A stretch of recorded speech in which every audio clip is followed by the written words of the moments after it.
베르나르 베르베르의 개미. 안녕하세요. 멋진 인생 골든 에이지의 정인입니다.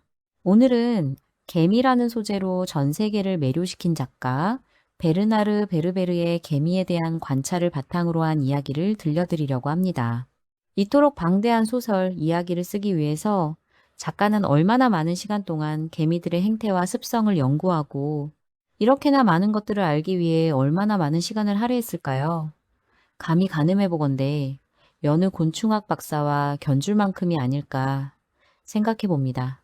그럼 작가가 알아낸 흥미로운 개미에 대한 이야기 시작해 보겠습니다. 인간이 지구에 나타난 것은 기껏해야 300만 년 전의 일이지만 개미들은 1억 년 전부터 도시를 건설하기 시작했다.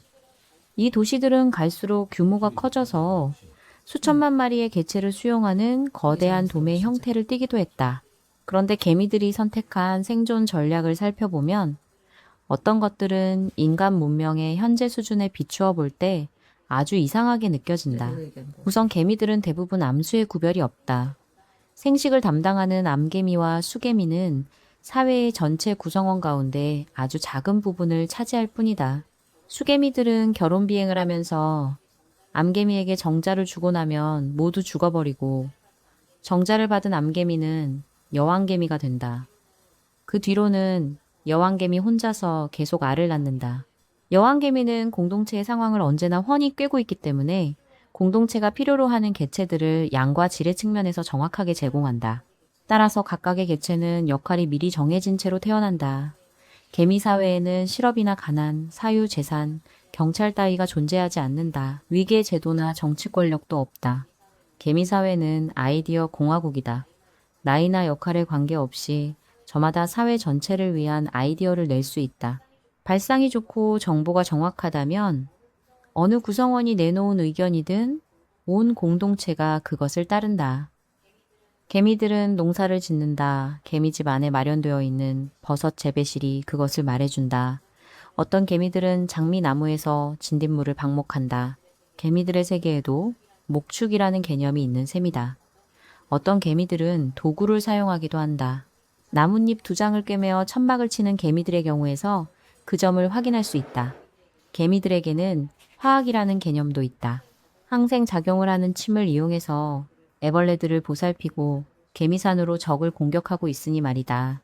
건축 분야를 보자면 개미들은 도시를 건설할 때 알을 보관하는 햇빛 방이나 먹이를 저장하는 창고, 여왕개미에 거쳐 버섯 재배실 등이 들어갈 자리를 미리 마련해 둔다. 그런데 만약 개미 사회에서 모든 구성원이 노동에 종사하리라고 생각한다면 그건 오산이다. 사실 전체 구성원 가운데 3분의 1은 잠을 자거나 한가로이 돌아다니면서 빈둥거린다. 또 다른 3분의 1은 쓸데없는 일을 벌이거나 심지어는 다른 개미들에게 방해가 되는 일을 저지른다. 예를 들면 지하 통로를 뚫는답시고 일을 벌이다가 일껏 만들어 놓은 다른 통로를 무너뜨리는 식이다.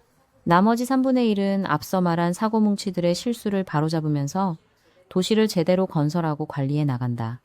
이들이 있기에 도시 전체가 원만하게 돌아가는 것이다. 전쟁이 벌어졌을 때도 사정은 비슷하다. 전투가 아무리 치열해도 모든 개미가 나서서 싸워야 하는 것은 아니다. 하지만 노동을 하든 안 하든 전투에 참가하든 안 하든 공동체의 성공에 기여하려고 애쓴다는 점에서는 어느 개미나 마찬가지다. 개미들에게는 집단적인 성취가 개인적인 성공보다 중요하다. 개미들은 자기네 도시 주위에 사냥감이 고갈되었다 싶으면 모든 시민이 다른 곳으로 옮겨가서 새로운 도시를 건설한다.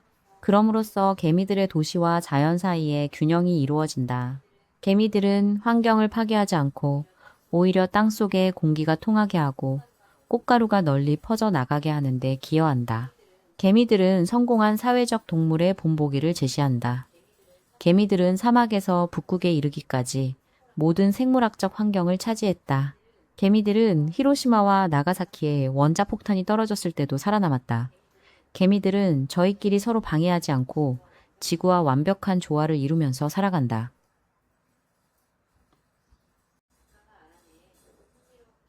지구와 완벽한 조화를 이루면서 살아가는 완벽한 사회적 동물. 어떻게 들으셨나요?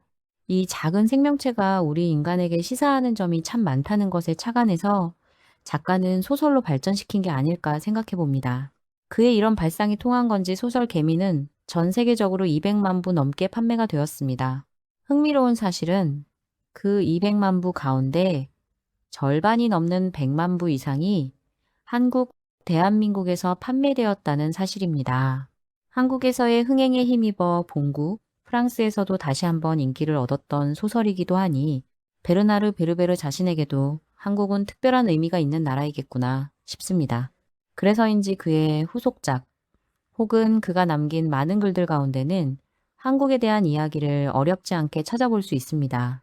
그렇다면 왜 유독 한국 사람들이 개미라는 소설에 그토록 열광했던 것일까요? 개미가 가진 극면성, 사회성, 체계적인 일률성 등이 한국인들이 좋아하는 요소들이었기 때문일까요? 어릴 적부터 개미라는 이미지에 부정적인 개념 자체를 허용하지 않았던 과거의 우리네 풍토 때문이었을까요? 한번 되짚어 생각해 봅니다.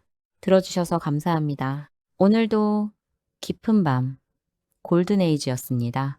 다음번 주제도 기대해 주세요. 감사합니다.